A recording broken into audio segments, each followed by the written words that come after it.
one of the biggest names in the banking industry. We have Mr. Sagheer Mufti with us. Your secrets, if you really look at yourself, you would be speechless. What happened to being doctors and teachers? What happened to being your brother's keeper? Nowadays, kids more worried about. On a lighter note, if you can tell us a little bit about yourself, how Sagheer Mufti is alive and how his journey been for all these long years, if you can share. I have been a global nomad. I'm somebody who is constantly trying to learn. I told you I'm a global nomad, but I'm from Pakistan and I'm very proud of my origin and my roots. I would say I learned a lot from Africa. I lived in Africa for 8 years.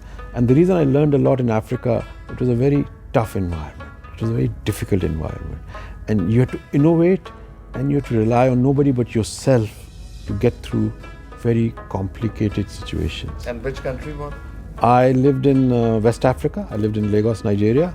I lived in East Africa, in Nairobi, Kenya. And I used to travel the length and breadth of Africa because I used to look after 55 countries, or about 50 countries in Africa. That's so I've been to just about every country in Africa, and I learned a lot in those years. I talked to many people. I've been to Africa as well. I've met very few which have so much extensive time in Africa. And Africa, when you travel, you learn a lot. But if you're in Africa, you know that you know the real challenges. It is. It's an environment which teaches you a lot. It teaches you resilience and it teaches you innovation because you have to come up with solutions on your own there. So I think it's a great place to visit if you like nature, and it's a great place to visit if you want to learn. I strongly believe that knowledge is the most important thing you can acquire as wealth. And whichever country you work in, whoever you work with, you learn from your colleagues, your friends, your family. I learn from my kids as much as I learn from my seniors. So I think by somebody who keeps his mind open and is always willing to learn and is interested in ensuring that they understand the other person's point of view, I have had a very rich life and a very rich career. How Pakistan is transforming for a digital future? Pakistan, interestingly, बहुत अच्छा positioned है इस वक्त for digital world. There are some basic things which are needed for digitization: communication network, mobility. And in Pakistan, we are interestingly blessed for both. We have internet now services available throughout Pakistan, and we also have 60 million mobile phones in Pakistan, out of which 40 million plus are smartphones. These two capabilities provide us with very interesting opportunities. हम अपने customers को अब पाकिस्तान में services provide कर सकते हैं using digital channels. These services will be able to make it easier for customers to interact with banks. These services will provide more tailored solutions for customers, and most important, solutions which customers feel they have a choice in. They have the ability to influence, because the data available about these customers allow us to tailor these services for the customers. So I think we are in a very interesting spot, and you'll see a lot of positive development for digital initiatives in Pakistan. At HBL specifically, we have launched Connect, which is a end-to-end digital solution for financial services, especially for financial inclusion. We have launched loans on our mobile app for personal loans. We have launched credit cards now on our app, so you can sit at home, apply for these products, and be able to get delivery of these products while being in the comfort of your home. So not visiting the branch or the bank for that matter? Not at all. Amazing. Your bank has already stepped in the future. if I could say that. Absolutely, we have moved forward very fast. We can't say we are done. We have started the journey, and we've taken our vision and strategy and started putting it into execution. That's why we say we are now a technology company with a banking license.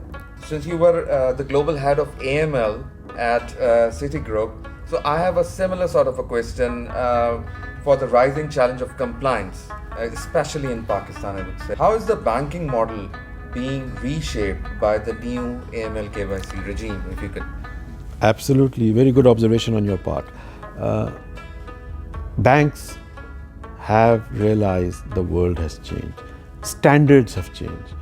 What is expected from a customer, from a bank, about how much they know about their customer and their business that is put through their bank has changed a lot. Banks have had to adopt to that. They've had to put in new processes, new technologies to deal with that. At HBL, we have been working on compliance for many years, but towards the end of 2017, I think there was a new renewed focus and vigor, and a program was launched which we call the Business Transformation Program. Under the Business Transformation Program, we have significantly brought in international standards and done a gap analysis of where we were against those standards and addressed them at a very fast pace that in 18 months we have been able to put in place a strong program for compliance, for money laundering, for sanctions, for know your customer, which allows us to have more confidence in understanding who we do business with, what type of business is done through us, and most important, protecting the reputation of our customers and protecting the reputation of our brand. So HBL has adopted to the new world, and we are on our way to ensuring that we are able to demonstrate the highest standards in compliance.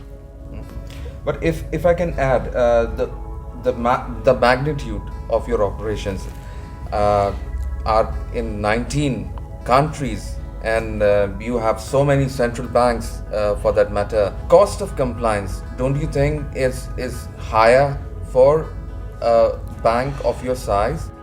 Compliance costs money, and we have been very transparent about it. If you look at our earning releases, you will see we openly talk about the impact on our cost lines of our compliance program. But we are proud of that because it's the right investment to make. We are proud of the fact we believe it's the right thing to do, and we are investing in it. Now, the second question you asked is, how do you do this in so many countries? When we started this program, our aim was not to create a standard for Pakistan, but to operate HBL at an international standard. Because we chose to benchmark ourselves to international standard, that standard is acceptable to all regulators in different countries. So the program was built not for Pakistan, but for Pakistan and all countries where HBL operates. In terms of its execution, we did take a phased approach, because that's the right way to do things. You cannot put your hands in 20 places at the same time and succeed. So we said, first we will implement the program in Pakistan, and we did that in 2018. Towards the fourth quarter of 2018, when we were up and running in Pakistan, fairly confident about the quality of the program, we took it international, and we are rolling it out in phases in the international network. We started with our network in the Middle East, we moved it to Europe, and we're going to move it now to Asia. So through one, setting up the standards at the international level, and two, executing it well in Pakistan gave us the ability to roll it out to the other countries in a phased way, allows us to do this well wherever HBL operates. HBL is in many countries, and we owe our home country regulator respect by adhering to their regulations, and we owe all the regulators in whose countries we have a license to operate in those countries and adhere to their regulations equally. And it gives me so much pleasure by knowing that how such big institutions like yours are operating and investing in compliance. Absolutely. We strongly believe the customers we have at HBL are good people who believe in doing good business. And therefore, they're as interested in ensuring that their business is viewed as being clean business. It gives them a good reputation, and it gives our bank and our brand a good reputation. Therefore, we believe doing business the first class way is the right thing to do. Thank you so much, Sagheer. Thank you Pleasure for for your having time. me. It was pleasure, and thank you for sharing your thoughts about Pakistan, the compliance, and the digital. My pleasure. Thank you.